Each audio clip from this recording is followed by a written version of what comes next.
বিরতির পর স্বাগত। বিহারে এবার কি রাজনৈতিক সমীকরণ নয়াভাবে এবার শুরু করতে চাইছে নীতিশ কুমার? কারণ নীতিশের জন্য দরজা খোলা লালুর ইঙ্গিতবাহী বার্তা। তেজস্বীর কাঁধে হাত রেখে উষ্ণ অভ্যর্থনা নীতিশের। ফের কি তবে বিহারে নতুন রাজনৈতিক সমীকরণের জল্পনা? বিস্তারিত জানবো। টেলিফোন লাইনে এই মুহূর্তে যুক্ত হয়ে গেছে বার্তা সম্পাদক দেবব্রত চক্রবর্তী। দেবব্রত দা, নীতিশের জন্য নাকি দরজা খোলা রয়েছে লালুর, এই ইঙ্গিতবাহী একটা বার্তা এই মুহূর্তে ঘোরাফেরা করছে বিহারের রাজনৈতিক মহলে। কিভাবে দেখছো বিষয়টা? দেখো অঙ্কিতা, নীতিশ কুমার কিন্তু গোটা এই এক দশকে বেশ কয়েকবার জোট বদলেছেন। একাধিকবার জোট বদলেছেন নীতিশ কুমার। এরপর কিন্তু একটা তার মধ্যে যে রাজনৈতিক দূরদর্শিতা তা কিন্তু প্রমাণ বারবার পাওয়া গেছে। তো এর মধ্যে সম্প্রতি লালু প্রসাদ যাদব ঘোষণা দিয়েছেন এনডিএর যখন নীতিশ কুমার যোগদান করেছেন এরপর থেকে তাদের মধ্যে একটা সম্প্রীতির অভাব ছিল। এর পরবর্তীতে যখন সম্প্রতি তোমার লালু প্রসাদ যাদব ঘোষণা দিয়েছেন যে ইন্ডি জোটের জোট খোলা নীতিশ কুমারের জন্য, এরপর কিন্তু একটা বিহার জুড়ে এবং কেন্দ্রীয় রাজনীতিতে নতুন করে একটা জল্পনা কল্পনা তৈরি করতে পেরেছেন লালু প্রসাদ তার এই আহ্বানে। এই আহ্বানের পর কিন্তু রাজনৈতিক বিশেষজ্ঞ মহল মনে করছেন যে হয়তো নীতিশ কুমার ফের তার গোল বদলের যে একটা সম্ভাবনা তৈরি করে দিয়েছেন। তো খানিকটা যে গতি পেল এই লালু প্রসাদ যাদবের এই বার্তায় যে নীতিশের জন্য এনডিএ ছেড়ে যদি চলে আসে তার জন্য ইন্ডি জোটের দরজা খোলা, এতে কিন্তু নতুন করে একটা রাজনৈতিক জল্পনা কল্পনা শুরু হয়েছে। তো এই বিষয়টাকে কিন্তু নীতিশ কুমার একেবারে উড়িয়ে দেননি। নীতিশ কুমার যে লালু প্রসাদের যে এই বার্তা, এরপর কিন্তু এই বার্তাটাকে নীতিশ কুমার একেবারে উড়িয়ে দেননি।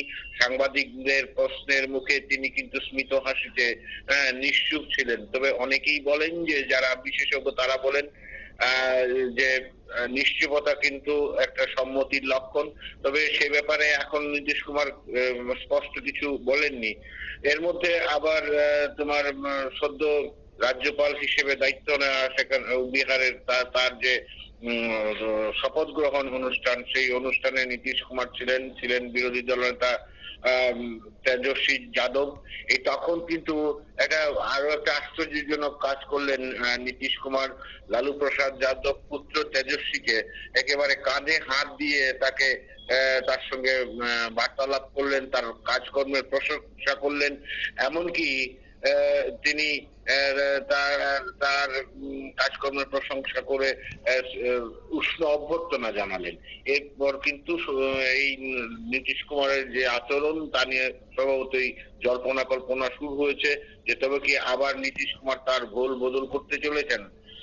সুতরাং বর্তমানে নীতিশ কুমার এবং লালু প্রসাদের পুনরায় সখ্যতা নিয়ে কিন্তু একটা জল্পনা কল্পনা শুরু হয়েছে, যে জল্পনা কল্পনা কিন্তু তোমার এনডিএ জোটের দুশ্চিন্তা বাড়িয়ে দিয়েছে। সুতরাং বলা যায় যে এই মুহূর্তে তোমার লালু প্রসাদের নীতিশের জন্য দরজা খোলা এবং আজকে তোমার এই রাজ্যপালের শপথ গ্রহণ অনুষ্ঠানে তেজস্বী যাদবের কাঁধে হাত রেখে তার প্রশংসা, তাকে উষ্ণ অভ্যর্থনা জানানোর বিষয়টি কিন্তু বিহারের এবং কেন্দ্রীয় রাজনীতিকে আরো জল্পনার উস্কে দিল।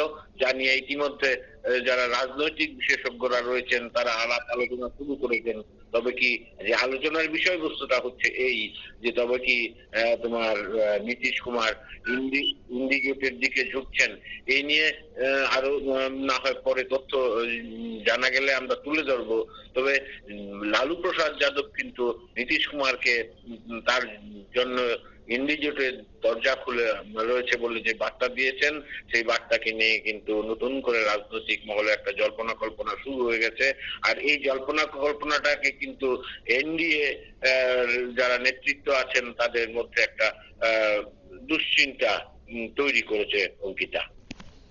ধন্যবাদ দেবব্রত দা। অর্থাৎ তেজস্বীর কাঁধে হাত রেখে উষ্ণ অভ্যর্থনা নীতিশের, তারপরে কিন্তু আবারও অস্বস্তিতে রয়েছে এনডিএ যে কি হতে পারে, বা নীতিশের এই বিষয়টায় কি বক্তব্য উঠে আসবে, একাধিক বিষয় রয়েছে।